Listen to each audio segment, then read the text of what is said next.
सत्संग जी, प्यार से कहना जी, धन निरंकार जी। सत्संग जी, आज मानव कहता है कि हम इतना दान पुण्य कर ले, इतना नियम धर्म का पालन कर लें कि हमको स्वर्ग जाना है। पर सत्संग जी, सतगुरु कहते हैं कि स्वर्ग कहाँ जाना है, स्वर्ग तो तुम्हें यही बनाना है खुद। अगर तू स्वर्ग रहना चाहता है, स्वर्ग में जाना चाहता है, तो तुझे स्वर्ग बनाना पड़ेगा। ये स्वर्ग बनाने की जिम्मेदारी दे रहे हैं कि स्वर्ग जाना नहीं, स्वर्ग बनाना है। लोग कहते हैं कि इस धरती पे नरक हो गया, धरती नरक बन गई। काहे के धरती नरक बन गई?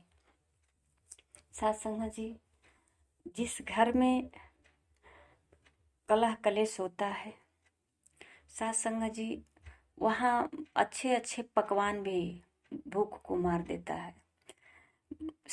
कुछ जो है अच्छा नहीं लगता है, परिवार में टेंशन से सब लोग परेशान रहते हैं, एक दूसरे से अलग अलग जुदा जुदा रहते हैं।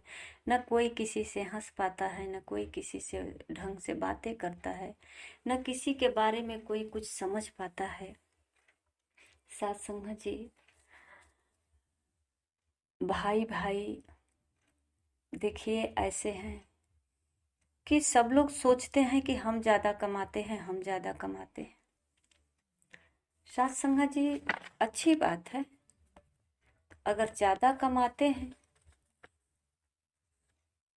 तो फिर सत्संग जी दिक्कत क्या है खर्च चलाने में? क्या आप चाहते हैं क्रोध, जलन, नफरत, बैर, इन सब को अपना करके इतना कमाने के बाद भी नाखुश रहना चाहते हैं? जब आपके पास रुपया पैसा इतना ज्यादा है, धन कमा रहे हैं अच्छे से, तो फिर खुशहाली होना चाहिए। पर सत्संग जी, एक कारण यही है कि हम खुशहाल नहीं रह पाते हैं, क्योंकि हमारे अंदर प्रेम नहीं है, प्रेम की कमी है। सत्संग जी, प्रेम का ऐसा कोई पाठशाला नहीं है। प्रेम हमारे भीतर है, क्रोध भी हमारे भीतर है। जब कोई हमारे अंदर से इच्छा प्रकट होता है, जब हम कुछ चाहते हैं, जैसे ये हमारे आंखें संसार में कुछ देखती है और देख करके तुरंत जो है उसका तस्वीर अंदर ग्रहण करके, और ये जो है मुख से बोलती है, इच्छा के रूप में प्रकट होता है कि ये चाहिए, और अगर वो पूरा नहीं होता है तो फिर सत्संग जी, इसी इच्छा के पूरा न होने से क्रोध का प्रगटाव होता है। और क्रोध के प्रगटाव में सत्संग जी बहुत सारे नुकसान होता है। सत्संग जी कहते हैं कि ये जो है हमारे जैसे होता है ना कि हमारा ही आदमी हमको परेशान कर रहा है, ये हमारे ही क्रोध, हमारे अंदर से ही क्रोध आया और हमें नुकसान कर रहा है। हमें ही नहीं कर रहा है बल्कि हमारे सामने वाले का भी नुकसान कर रहा है। पर हमें ऐसा लग रहा है कि सामने वाले का नुकसान हो रहा है, हमारा कुछ नहीं हो रहा है, उससे पहले हमारा नुकसान होता है। सत्संग जी, तो सत्संग जी, अगर हमारे पास धन है, हम अच्छा कमाई कर लेते हैं, तो सत्संग जी इसको अच्छे से खाना पीना सीख जाए, अच्छे से इसको सदुपयोग करना सीख जाए। अगर हम परिवार में नहीं दे पाते, परिवार के साथ इस धन को नहीं जोड़ पाते हैं, ऐसा लगता है कि हम कमा रहे हैं तो पूरे परिवार को क्यों खिलाएं, तो फिर कमाते ही क्यों? बैंक में रखने के लिए। ये बैंक में रखकर फिर क्या होगा? ये किसके लिए है? यही काम तो पहले माता पिता किया, तुम्हारे लिए धन इकट्ठा किया, और फिर वो भी नहीं चैन सुख भोग पाया। सबसे इसी तरह नफरत, बैर, ईर्ष्या करके धन का इकट्ठा किया, संजोया, और आज तू भी यही कर रहा है। तो सत्संग जी कहते हैं कि भूत भविष्य को छोड़ो, वर्तमान में जीना सीख जाओ, वर्तमान में खुशहाल रहो, सभी भाई मिल करके प्यार से। सत्संग जी एक ही माँ बाप के भाई होते हैं, 3 4 5 जो भी हैं, एक साथ खेले, एक साथ बैठकर खाए, एक साथ सोए। लेकिन आज यही माया, यही पैसा ने सबके दिल में ऐसा नफरत भरा, ऐसा हमें भरा कि सबको इतनी करीब रह करके इतनी दूरियां, ऐसा दीवार नफरत का लगा कि कोई देखना किसी को नहीं चाहता है। माता पिता तरस कर रह जाते हैं, तड़प कर रह जाते हैं, काश मेरे बेटे कभी एक साथ बैठ करके बातचीत करते, कभी प्यार से फिर हंसते बोलते। सत्संग जी किसी और को अपना भाई बना लेते, किसी और को दोस्त बना लेते, किसी और को बहन बना लेते, पर अपने से क्यों दूरी? क्योंकि जो खर्चा कर रहे हैं उस पर नहीं करेंगे, गैरों पर कर लेते हैं, पराई बहन को बहन बना लेते हैं, पराए भाई को भाई बना लेते हैं, दोस्त बना लेते हैं। पर सत्संग जी अपने को कितनी कठिनाई हो रही है बनाने में। और सत्संग जी हम अपने आप को कहते हैं बहुत विद्वान हैं, चतुर हैं, विवेकी हैं। सत्संग जी सारी परेशानियों से जूझ रहा है, नफरत से, बैर से, और कह रहा है कि हम विद्वान हैं, हम धनवान हैं। सत्संग जी गाड़ी में बैठ जाने से आनंद नहीं मिलता है, भले ही समय का बचत होता है, और पैदल चलने से कठिनाई नहीं होता है, सफर का आनंद मिलता है, थोड़ा थकान होता है। पर सत्संग जी जो जीवन में अनुभव होता है पैदल चलने वाला का, समय तो बचता नहीं है, पर वो सफर में ही सब कुछ अनुभव कर लेता है, जीना सीख जाता है। आइए सत्संग जी बात यह है कि हम कैसे प्रेम से रहें संसार में। ऐसा कौन सा औषधि है जिसे खाने पीने के बाद किसी से किसी का बैर न हो। सत्संग जी कभी संतुष्टि नहीं मिलती है, पता नहीं लोग क्या क्या सहारा लेते हैं। कभी सहारा तंबाकू का लेते हैं, तो कभी सहारा दारू का लेते हैं, तो कभी तमाम सहारा अपने को संभालने के लिए लेते हैं, संभल नहीं पाते हैं। तो इसका रीजन नहीं समझ में आता है कि हम क्यों नहीं संभाल पा रहे हैं। हमको ये दारू की क्या जरूरत पड़ गई, मेरा मन इतना घबरा क्यों रहा है, क्यों मुझे इस तंबाकू की जरूरत पड़ गई, सिगरेट की जरूरत पड़ गई। खैनी लोग खाते हैं, इसकी क्या जरूरत है, क्या कमी पड़ गई। सत्संग जी हम स्वयं से खुद दूर हैं। कुछ समय अगर हम अकेले बैठ करके अपने से संतुष्ट हैं, खुश हैं, ऐसा कभी हमने विचार नहीं किया सत्संग जी। और करना चाहिए, पर करना चाहिए कि हम अकेले क्यों नहीं रह पाते हैं। मैं कितना अपने आप से नफरत करता हूँ कि मैं कभी अपने साथ रहने के लिए राजी नहीं हूँ। किसी और का सहारा लेना पड़ता है, टीवी का सहारा लेना पड़ता है, मोबाइल का सहारा लेना पड़ता है, पेपर का सहारा लेना पड़ता है। कभी 10-15 मिनट, आधा घंटा, 1 घंटा हम अकेले बैठकर देखें अपने से कितना प्यार है। क्या मैं अकेले खुश हूँ? मैं अपने आप को स्वीकार कर पा रहा हूँ? जो कर रहा हूँ, मेरा जो कर्म है, इस कर्म से संतुष्ट हूँ? सत्संग जी, यही कारण है कि मैं खुद अपने कर्मों से संतुष्ट नहीं, इसीलिए मैं अकेले नहीं रह पाता हूँ। मुझे किसी का सहारा की जरूरत पड़ती है। अगर मैं तन से, मन से, धन से मजबूत होता तो किसी की सहारा की जरूरत नहीं पड़ती। सिर्फ मैं हूं तो हूं। सत्संग जी,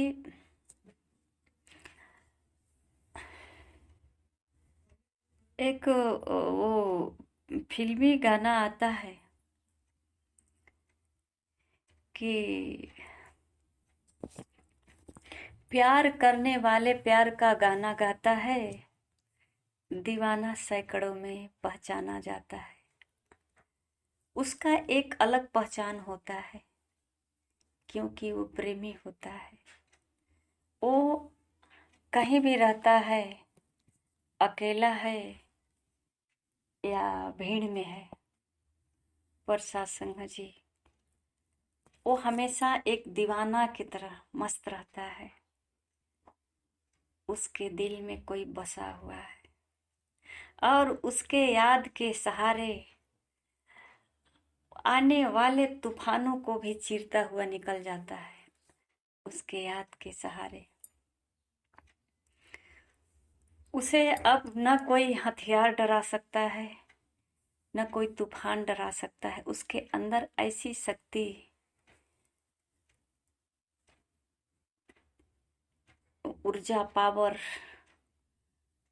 विराजमान हो गया है, प्रकट हो गया है कि सत्संग जी वो अपना लज्जा सब कुछ भूल गया है। सिर्फ वो है। सत्संग जी, ऐसे भी कुछ नशेवान हैं जो सिर्फ पैसे की नशे में चूर हैं। उसे कोई नहीं दिखाई देता। पैसे को प्राप्त करने के लिए कुछ भी करने के लिए राजी है।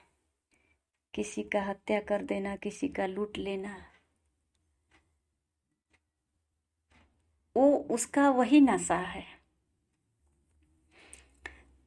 उसका वही नशा है। वो उधर बर्बाद होने पर तुला है। वो सोच रहा है कि हम जो है अच्छा काम कर रहे हैं, संतुष्ट हो जाएंगे, कभी हम खुश हो जाएंगे, धनवान हो जाएंगे, पर उसका सोच गलत है। सत्संग जी, अगर इस संसार की वस्तु के प्रति हमारा जो नशा चढ़ जाए तो ये हमें मार डालेगी। ये हमें अंदर ही अंदर खोखला कर डालेगी। और सत्संग जी, चाहे वो नशा जो भी है, संसार की किसी प्रकार की नशा जो इंसान को चढ़ जाता है तो सत्संग जी समझ लो कि ये बर्बादी की नशा है। अब वो अपने आप को बर्बाद कर रहा है। और सत्संग जी, उसके अंदर से इंसानियत, दया, प्रेम सब कुछ खत्म हो रहा है। सत्संग जी, नरम होना चाहिए। उस तरह लोग कहते हैं जैसे कि सीमेंट पकड़ बनाने के लिए पहले नरम होता है, जोड़ने के लिए। सत्संग जी, यही हमारा विशालता है, नरम होना, नाजुक होना। इंसान के अंदर इंसानियत की कमी है। इंसान का चोला पहनने के बाद भी इंसान का कर्म इंसान नहीं कर पाता है। वो समझ नहीं पाता है कि जिसके कारण मैं सबसे नफरत करता हूं, ये मेरा किसी काम का नहीं है। कुछ पल के लिए ये संसार में ये मुझे थोड़ी बहुत सुख दे सकता है, पर आनंद इससे नहीं मिलता। लोग दारू पी करके नाचते हैं, वो समझते हैं कि हम बहुत खुश हैं, बहुत मस्ती किया। पर सत्संग जी जब नशा उतर जाता है तो उससे पूछिए अब कितना तो खुश है। सत्संग जी कुछ ऐसा नशा हो जिस नशे को जो है कभी उतरने न दे। ये नशा हमेशा बराबर बना रहे, और जब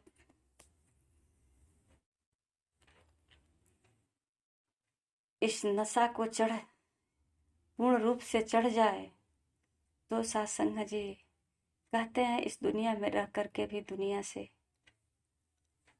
विमुख हो जाते हैं, उसे कहते हैं बहिर्मुख। और ये तब संभव होगा सत्संग जी जब हम किसी गुरु के पास जाएंगे तो सत्संग जी वो हमें अध्यात्म से जोड़ेगा। सत्संग में जाएंगे, बिन सत्संग विवेक न होई, राम कृपा बिनु सुलभन सो। ऐसा क्यों नहीं लिखा गया कि बिना धन का सुलभन सोई, जबकि धन के बिना धर्म भी नहीं हो सकता है। पर ऐसा धन नहीं लिखा गया है, क्योंकि सत्संग जी ये धन हमारा साधन है, संसार तक सीमित है। इससे केवल हम खुश पल भर रह सकते हैं, आनंदित नहीं रह सकते हैं। कभी कभी तो ज्यादा धन होने के कारण सत्संग जी ये बुद्धि भी बदल जाती है। सत्संग जी कितने लोग कहते हैं कि ये संसार में भगवान कहाँ है, हमने इतना परिश्रम किया है तब धन कमाया है, भगवान थोड़ी भर दिए हैं घर में। सच है, आप तो भगवान स्वयं हो। आपके पास जो ऊर्जा है ये भगवान का ही तो दिया हुआ ऊर्जा है। जो बुद्धि है ये प्राकृतिक देन तो है, पर ये भी तुझे कहाँ समझ है, इसकी भी तो जानकारी नहीं कि तू कौन है, इतना धन कमाया कैसे है,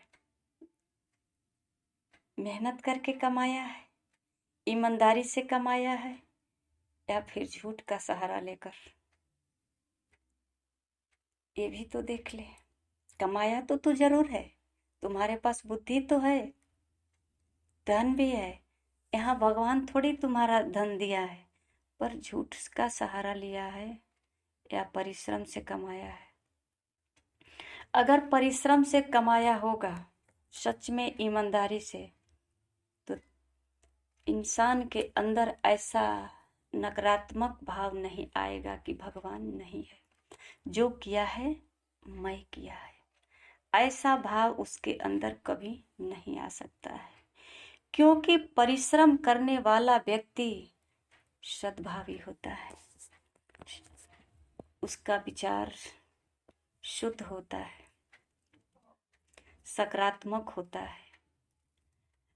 भले हो वो पूजा पाठ उसे समय नहीं मिल रहा है, नहीं करता है, वो अलग बात है, पर उसके पास छल नहीं होता है, कपट नहीं होता है, किसी को लूटने की प्लान तो नहीं बनाता। आइए सत्संग जी, हमें भक्ति भजन से ज्यादा अपने सोच को, स्वभाव को, कहते हैं जैसा होगा भाव वैसा पड़ेगा प्रभाव। जिस क्षेत्र में हम रहेंगे, जैसा हमारा भाव होगा वैसा हमारा प्रभाव होगा। जिसको कहते हैं कि जाकी रही भावना जैसी, प्रभु मूरत तिन देखी तैसी। तो सत्संग जी जैसा हमारा भावना होगा उस तरह का ये नज़ारा हमें संसार नजर आएगा। अगर हमारे अंदर प्रेम या आस्था, भक्ति होगा, सेवा का भाव होगा, बड़े बुजुर्गों का आदर सम्मान होगा, तो सत्संग जी उसका नज़र जरूर बदला हुआ होगा।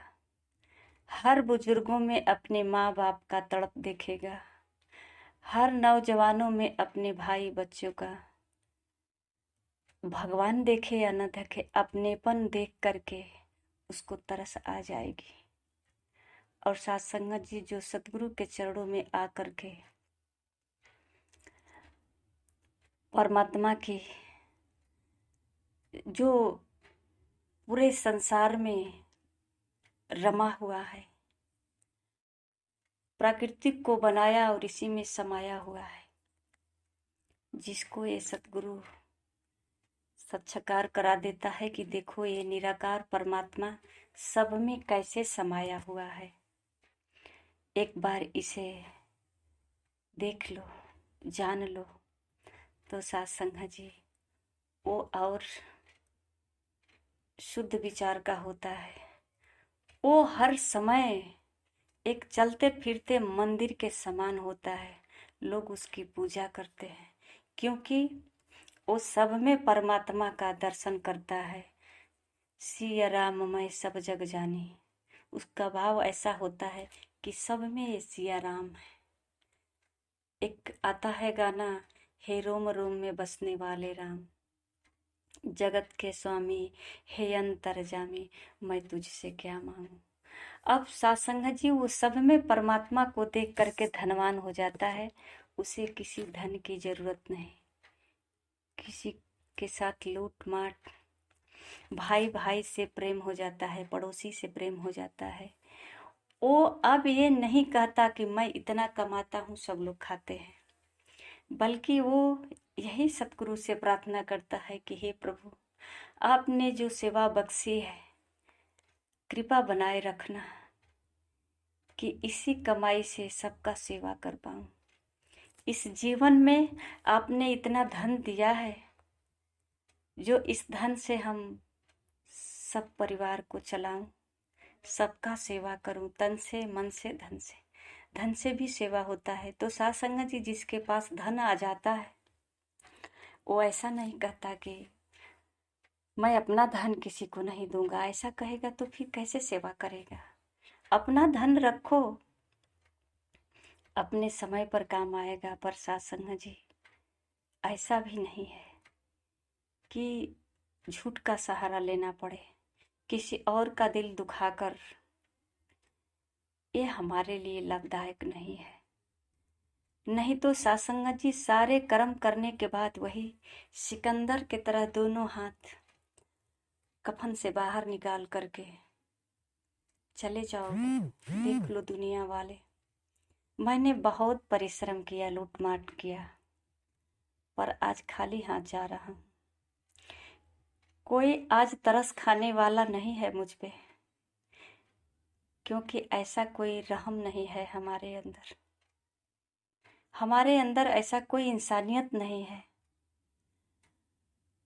भले ही इंसान का चोला था, पर सिर्फ हैवानियत ही हैवानियत है। न भाई भाई से प्यार किया, न परिवार से किया, न माता पिता से किया, सिर्फ प्यार किया पैसों से। आज ये पैसा मेरे साथ नहीं, मेरा ईमान साथ नहीं, मेरा प्यार साथ नहीं, कुछ भी मेरे साथ, क्योंकि मैं ऐसा कुछ कमाया ही नहीं, सिर्फ पैसा कमाया है। आज सब कुछ लूट लिया जहां वालों ने। तू जा, तड़पता हुआ जा, और इसी तरह तड़पते हुए फिर 84 लाख योनियों में प्रवेश करना, और आगे इसका दंड मिलने वाला है। आज भले ही नहीं दंड मिला, सत्संग जी आज के जमाने में तो इसी वक्त दंड मिल जाता है। आज का गलती का परिणाम इसी वक्त मिल जाता है। लोग कहते हैं इसलिए कलयुग बड़ी खराब है। कलयुग तो बहुत अच्छा है। कलयुग में ही तो गोस्वामी तुलसीदास जी लिखे हैं, कलयुग केवल नाम आधारा, सुमिर सुमिर नर उतर ही पारा। कितना अच्छा है कि यहाँ कोई भजन उपवास नहीं करना है, कोई तपस्या नहीं करना है। हजारों साल की तपस्या पहले का जो ऋषि महर्षि किए हैं, आज तो कहते हैं केवल नाम ही जप करके एक घड़ी या दो घड़ी या दो में पुण्य। क्या बात है, ये कलयुग कहाँ से खराब है, इतना अच्छा है। अगर जिसका मानव जन्म इस कलयुग में मिला है तो अति उत्तम है ना, कलयुग खराब कहाँ है। अगर गुरु मिल जाए तब तो स्वर्ग ही जीवन हो गया। आइए सत्संग जी, स्वर्ग जाने की कहीं अलग से तैयारी नहीं करना है, हम स्वर्ग यहीं बनाए। अपने परिवार में अगर 4 भाई हैं या 5 भाई हैं, 2 भाई हैं, 3 भाई हैं, जितना भी हैं, अगर हमारा लंबा परिवार है, प्रयास करें सब लोग मिलजुल करके यहीं पे स्वर्ग बनाएं। आपस में घुल मिल करके खाए पिए मस्ती करें। कहीं अलग से मस्ती करने जाने के लिए, अलग कोई पार्टी में जाने के लिए प्लान नहीं। घर पे ही हमारा सब कुछ है, स्वर्ग घर में ही है।